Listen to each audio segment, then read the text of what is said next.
Welcome to United Central. United 1 Arsenal 1. നമ്മൾ ജയിക്കേണ്ട ഒരു കളിയായിരുന്നു. 2-3 ഗോളിനെങ്കിലും ജയിക്കേണ്ട ഒരു കളിയായിരുന്നു. ഇപ്പോൾ റൂബൻ അമോറിമിൻ്റെ അണ്ടറിൽ ഒരു പോസിറ്റീവായിട്ട് പറയാവുന്ന ഒരു കാര്യമാണ്, ബിഗ് ടീംസിനെതിരെ വന്ന് കഴിയുമ്പോൾ ടീം ഒന്ന് പെർഫോം ചെയ്യുന്നുണ്ട്. ജയിക്കുന്നുണ്ട് എന്നുള്ളതല്ല, ടീം ഓവറോൾ നമ്മൾ വലിയൊരു തോൽവിയൊക്കെയാണ് എക്സ്പെക്റ്റ് ചെയ്യുന്നത്. പക്ഷേ അങ്ങനെ ഒരു തോൽവികളിലേക്കൊക്കെ നമ്മൾ എക്സ്പെക്ട് ചെയ്യുമ്പോൾ പോലും ടീം ആക്ച്വലി ബെറ്ററായിട്ട് പെർഫോം ചെയ്യുന്നുണ്ട്. ഇപ്പോൾ ഇന്നലത്തെ കളിയിലേക്ക് വന്നപ്പോഴാണെങ്കിലും ഒരു ഗെയിം പ്ലാൻ കാണാൻ പറ്റി. ഇപ്പോൾ ഫസ്റ്റ് ഹാഫിലേക്ക് വന്നു കഴിഞ്ഞപ്പോൾ കംപ്ലീറ്റ് ആയിട്ട് സിറ്റ് ബാക്ക് ചെയ്യുക, ലോ ബ്ലോക്ക് ഇരിക്കുക.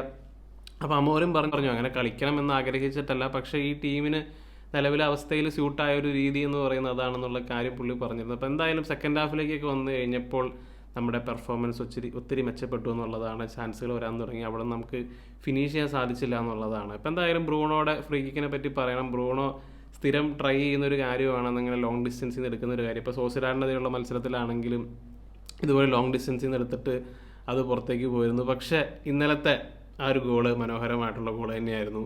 പിന്നെ റായയുടെ പൊസിഷനിങ് എടുത്ത് പറയണം, കാരണം റായ ഒത്തിരി നീങ്ങിയാണ് നിന്നത്. അപ്പോൾ അതൊരു നല്ല പൊസിഷൻ അല്ലായിരുന്നു റായക്ക് സേവ് ചെയ്യാൻ പറ്റിയെന്നുള്ളതാണ്. അപ്പോൾ ബേസിക്കലി ഗോൾ കീപ്പറിന് മിസ്റ്റേക്കും ഉണ്ട്. അപ്പോൾ എന്തായാലും ബ്രൂണോയ്ക്ക് ക്രെഡിറ്റ് കൊടുക്കണം, കാരണം എല്ലാവരും ഒന്നിനൊന്ന് മോശമായിട്ട് കളിക്കുന്ന ഒരു സീസണിൽ പുള്ളി എന്തെങ്കിലുമൊക്കെ ചെയ്യുന്നുണ്ട്. അപ്പോൾ അതുകൊണ്ട് ക്രെഡിറ്റ് ഗോസ് ടു ബ്രൂണോ. പുള്ളി കാരണം നമ്മൾ കുറേ മത്സരങ്ങളൊക്കെ രക്ഷപ്പെട്ടിട്ടുണ്ട്. അതുപോലെ തന്നെ യൂറോ ഹാഫ് ടൈമിൽ കയറിപ്പോയി വരാൻ റീജിയൻ എന്ന് പറഞ്ഞിട്ട് ഇഞ്ചുറിയുടെ കാര്യത്തിലും വരാൻ റീജിയൻ ആണോ എന്നൊരു സംശയം ഇപ്പോൾ തോന്നി തുടങ്ങുകയാണ്.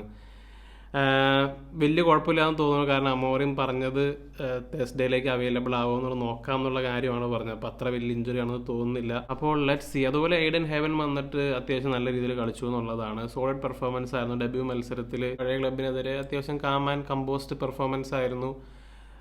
ബോളിംഗ് ക്യാരി ചെയ്ത് പോകുന്നുണ്ടായി. അപ്പോൾ അങ്ങനെ ഒരു ഡീസൻറ്റ് പെർഫോമൻസ് ആണ് ഹേവൻ കാഴ്ചവെച്ചത്.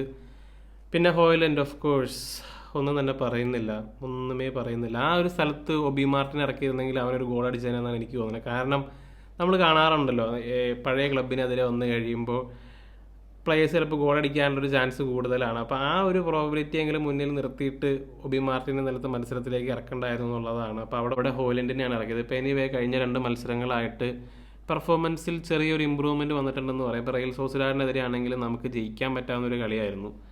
ഈ കളിയിലേക്ക് വന്നപ്പോഴാണെങ്കിൽ നമുക്ക് ജയിക്കാൻ പറ്റാവുന്നൊരു കളിയായിരുന്നു. അതുപോലെ ചാൻസ് ക്രിയേറ്റ് ചെയ്യുന്നുണ്ട്, ഇപ്പോൾ ഫിനിഷ് ചെയ്യുന്നില്ല എന്നുള്ളൊരു ഇതിനകത്തേക്ക് വരും. മറ്റേത് ചാൻസ് ഒട്ടും ക്രിയേറ്റ് ചെയ്യുന്നില്ല എന്നുള്ളത് നമ്മൾ പറഞ്ഞുകൊണ്ടിരുന്നത്. അപ്പോൾ അത്യാവശ്യം കുറച്ച് ക്രോസുകളൊക്കെ അകത്തേക്ക് വരുന്നുണ്ടെന്നുള്ളതും കാണാൻ സാധിക്കുന്ന ഒരു കാര്യമാണ്. So there is slight improvement എന്ന് ഞാൻ പറയുള്ളൂ. കാരണം വി ആർ നമ്മളെ ടേബിളിലെ പൊസിഷനിലേക്ക് പോയി കഴിയുമ്പോൾ നമ്മൾ അത്ര അഭിമാനിക്കേണ്ട കാര്യമൊന്നുമല്ല.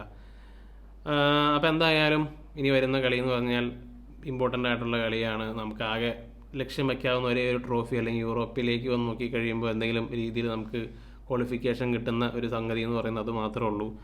സോ നമ്മളെ സംബന്ധിച്ച് ആ മത്സരം, ഹോം മത്സരം എന്ന് പറയുന്നത് വളരെ വളരെ ഇമ്പോർട്ടൻ്റ് ആണ്. അപ്പോൾ എന്താണ് നിങ്ങൾക്ക് ഫീൽ ചെയ്യുന്നതെന്നുള്ള കാര്യം തീർച്ചയായും കമൻ്റായിട്ടിടുക. മറ്റൊരു വീഡിയോയുമായി വീണ്ടും കാണാം.